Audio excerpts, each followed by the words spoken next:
Hello sunshine lover, welcome back to my channel. Guys, ये हमारे best mountain painter का last part होगा। हम लास्ट टाइम देखे थे, सेरेमनी अच्छे से हो गया था और सभी लोग जा चुके थे और अब बेबी युवान के छोटे भाई और बहन भी हो चुके हैं। तो अब चलते हैं हमारे आज के पार्ट में। जैसे ही उन लोग बात करते हैं कि खरगोश, हिरण और स्नोबर्ड्स को युवान ले जाने की बात करता है, उसी समय वांगजी कहता है युवान से, वांगजी तुमको पता है तुम्हारे ये प्रैक्टिस कहाँ पे होगी? तो युवान वांगजी को देखते हुए कहता है, नहीं माँ। तो उसी समय वांगजी कहता है कि तुम्हें पता है अपने माउंटेन में ही गॉड सेलियन आएंगे और तुम्हें अच्छे से कल्टीवेशन के जो हाई लेवल बाकी जो मैं नहीं सिखा पाया वो सिखाने वाले हैं। तो बस इतना बोलते ही है वांगजी की उसी समय गुड सेलियन एक टनल के ज़रिए उनके पास अपेयर हो जाते हैं। जैसे ही गॉड सेलियन अपेयर होते हैं तो सभी लोग उनको देखते हुए, आश्चर्य से देखते हुए वो करते हैं। तभी सेलियन कहते हैं कि अच्छा, तो मुझे याद किया जा रहा था। उसी समय बीइंग आते हुए कहता है, हाँ गॉड, बस आप ही लोगों की बात की कर रहे थे और आप यहाँ आ गए। तो शेलन कहते हैं, हाँ वो तो है युवान। तो उसी समय युवान गॉड शेलन को वो करते हुए कहते हैं, जी शिपू बोलिए। तो उसी समय शेलन कहते हैं, क्या ये तुम्हारे छोटे भाई बहन हैं? तो उसी समय युवान कहते हैं, हाँ। और फिर उन्हें देखते हुए जो वी श्याओ है और वी शैन वो गॉड शेलन को वो करते हैं और बोलते हैं कि आपके बारे में हमने बहुत सुना है गॉड, क्या आप हमें भी सिखाएंगे कल्टीवेशन? तो उसी समय गॉड शेलन कहते हैं, हाँ बिल्कुल, तुम अगर इच्छुक हो तो हम ज़रूर सिखाएंगे। तो उसी समय श्याओ कहती है, तो फिर हम अभी से सीखेंगे। तो उसी समय वांगजी कहते हैं, अभी तुम छोटी हो, अभी मुझसे ही सीख लो, उसके बाद तुम गॉड सेलियन से सीख लोगे। नहीं तो तुम अभी से सीखना चालू करो तुम परेशान करने लगोगे, तुम्हें बहुत कठिनाई होगी। पहले तुम मुझसे संगीत और कुछ मार्शल आर्ट सीख लो और अपने बाबा से बांसुरी, और फिर इन सब से सीखने के बाद में तुम गॉड सेलियन से सीख सकते हो। तभी वी जैन और वी श्याओ कहते हैं, ठीक है ममा। और उसी समय वी की मदर आती है और गॉड शेलन को देखते हुए उनको वो करती है और बोलती, हमने आपको याद किया। तो यहाँ गॉड शेलन कहते हैं, जी हमने भी, बस हमने याद किया इसलिए हम भी आ गए। वैसे हमें याद था ना, क्योंकि हमारा युवान हमारा शिष्य है। उसी समय वी की मदर कहती है, तो ठीक है गॉड, आप लोग यहाँ पे आराम कीजिए, मैं आप लोगों के लिए कुछ बनाती हूँ। तो उसी समय गॉड शेलन कहते हैं, हमें खाने की कोई ज़रूरत नहीं है, हमारा पेट वैसे ही भरा हुआ है। तो हम लोग, वैसे हमें युवान को बहुत कुछ सिखाना बाकी है, तो अब हम लोग अपने प्रैक्टिस स्टार्ट करवाते हैं। तो उसी समय बीइंग कहते हैं, ठीक है गॉड, लेकिन आप कौन सी जगह चुन रहे हैं? तो यहाँ पे गॉड सेलियन कहते हैं, जो वहाँ पर जो पाप और पुण्य का दरवाज़ा है उसके साइड में एक बहुत बड़ा मैदान है, वहाँ पर बहुत अच्छा रहेगा, क्योंकि उसके आसपास में पेड़ पौधे लगे हुए, ऐसा लगता है जैसे कि वो एक ग्राउंड हो और वो प्रैक्टिस करने के लिए सबसे अच्छी जगह हो, और किसी ने ऐसा लगता है कि तैयार किया हो मार्शल आर्ट्स के लिए। तो यहाँ पे वीएंग कहता है, हाँ गॉड, वो किसी ने तैयार तो नहीं किया, लेकिन वो वहाँ का बनावट ऐसा ही लगता है कि जैसे कोई वहाँ प्रैक्टिस करता हो। तो यहाँ गॉड शेलन कहते हैं, हाँ तो ये आज से ये ग्राउंड हमारे युवान के लिए होगा। अब युवान और गॉड शेलन वो पाप और पुण्य के दरवाजे की तरफ जाते हैं, जो अच्छाई और बुराई के दरवाजे के नाम से भी जाना जाता है। उसके पास से जाते हैं और फिर उस ग्राउंड में जाते हैं जिस ग्राउंड की बात हम लोग कर रहे थे। फिर वहाँ पर गॉड शेलन युवान को कल्टीवेशन के हाई लेवल सिखाना स्टार्ट कर देता है। अब बहुत प्रैक्टिस चलती है, धीरे धीरे करके समय बीतने लगता है और बेबी युवान अब हर फाइटिंग में फर्स्ट प्राइज़ में होता है, और धीरे धीरे करके वो स्ट्रॉन्ग कल्टीवेटर के नाम से जाने जाने लगता है। अब पूरे 17 वर्ष बीत जाते हैं। माउंटेन के झरने के पास बैठे वांगजी कहता है वीइंग से, वीइंग हमारे बच्चे कितने जल्दी बड़े हो गए ना। तो हमारा युआन तो 25 वर्ष का और वीज़ेन 23 ईयर्स का और वी शाओ 21 ईयर्स की हो गई। वीइंग कहता है वांगजी से, हाँ वांगजी हमारे बच्चे बड़े बड़े हो गए पर तुम अभी भी जवान हो। तभी वांगजी कहते हैं वीइंग तुम भी तो जवान हो। और बस इतना कहने की देर होती है कि वीइंग जल्दी से वांगजी के लिप्स को पेक कर देता है।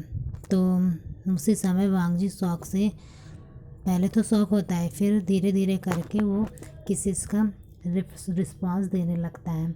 फिर उनकी किसेस डीपली होती है। उसी समय वांगजी वीइंग के चेस्ट में हाथ रखते हुए अलग होता है और कहता है वीइंग हम सही जगह में नहीं हैं।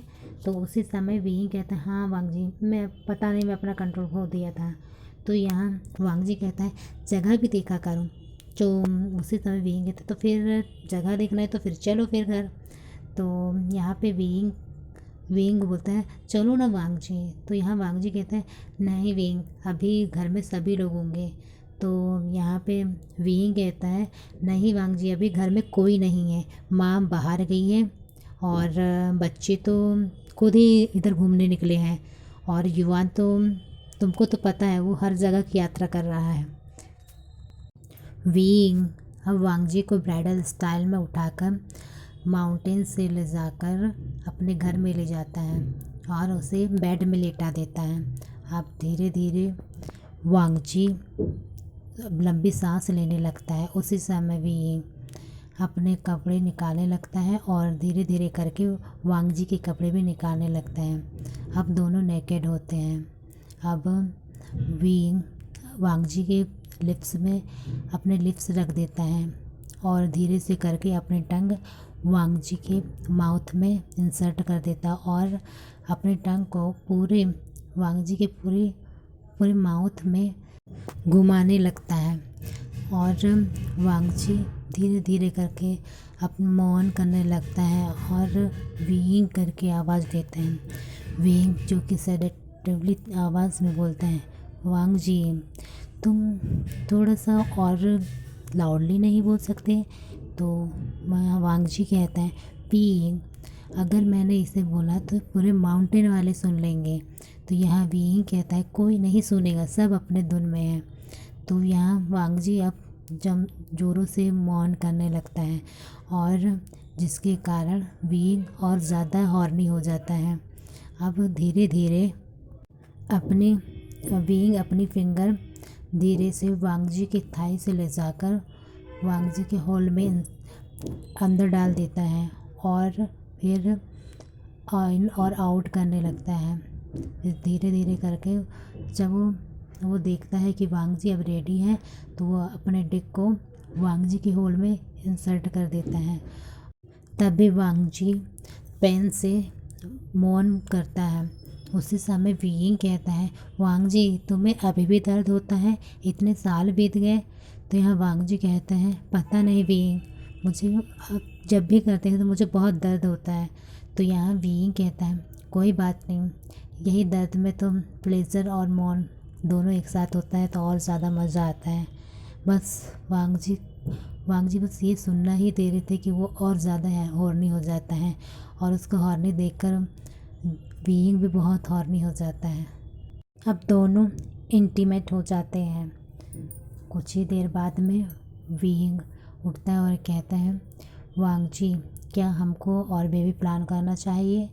तो उसी समय वांगजी कहते हैं तुम्हें नहीं लगता कि अब यहाँ कुछ ज़्यादा होगा और पैसे भी, मुझे लग रहा है तुम प्लान करने नहीं प्लान हो चुका है।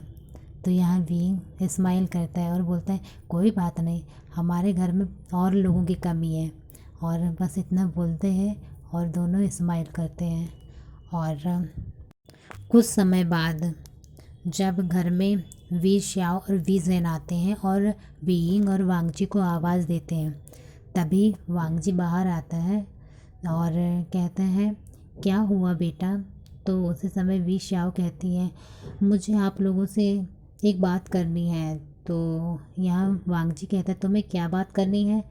तो यहाँ पे वी कहते हैं वैसे मैं समझ गया वी शाओ को क्या बात करनी है। तो उसी समय वी शाओ कहती है क्या बात करनी है बाबा। तो वी कहते हैं मुझे लग रहा है तुम्हें कोई पसंद आ गया है। तो उसी समय वी शाओ कहती है आप कैसे समझ गए। तो वी कहते हैं वी शाओ से क्योंकि तुम्हारे चेहरे में कितनी चमक दिख रही है, ऐसा लग रहा है तुम्हें बहुत बहुत बहुत बहुत अच्छा साथी मिल गया हो। तो यहाँ पे वी शाओ कहती है हाँ बाबा वो बिल्कुल आपकी तरह है। उसी समय वांगजी कहते हैं वी शाओ से अच्छा अगर वो वी की तरह है तो फिर तुमको तो वांगजी की तरह होना था।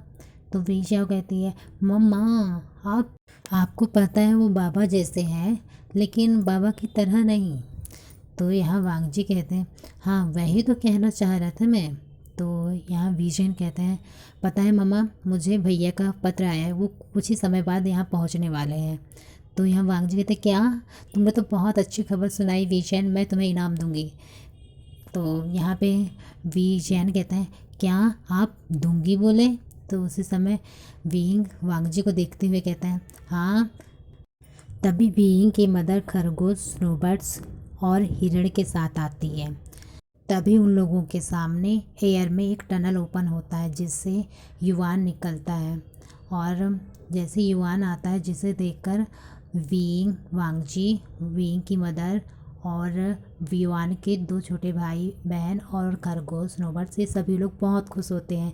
फिर ये दौड़कर एक साथ गले मिलते हैं जिसमें युवान कहता है वांगजी और विंग से वी फादर मदर मैंने बहुत ज़्यादा याद किया आप लोगों को। तो यहाँ पे विंग की मदर भी कहती क्या मुझे याद नहीं किया। युवान कहता है विंग की मदर से दादी क्या मैं आपको भूल सकता हूँ, आप तो सबसे प्यारी दादी हो और दुनिया की सबसे सबसे बेस्ट और फादर की सबसे प्यारी मदर और मेरी मम्मा की भी। और मैंने सब लोगों को बहुत ज़्यादा याद किया है। तभी खरगोश बोलते हैं कि हमने भी युवान गगा आप लोगों को बहुत ज़्यादा याद किया है। जिसे सुनकर युवान खरगोश हिरण और रोबर्ट्स को हाथ पैर आता है और उन लोगों से भी गला मिलते हैं। फिर ये लोग एक साथ गले मिलते हैं सभी लोग और यहीं पर ये स्टोरी का हैप्पी एंडिंग हो जाता है। और गाइस हम मिलते हैं नए स्टोरी के साथ। ओपी दिवाली के बाद हम न्यू स्टोरी ले आएंगे और वो वांगसेन स्टोरी होगी। हो सकता है कि हमारा माई स्नेक लवर किसी दिवाली के पहले अगर आ गया तो शायद सियान वांग स्टोरी भी आ जाएगी। तो चलो मिलते हैं।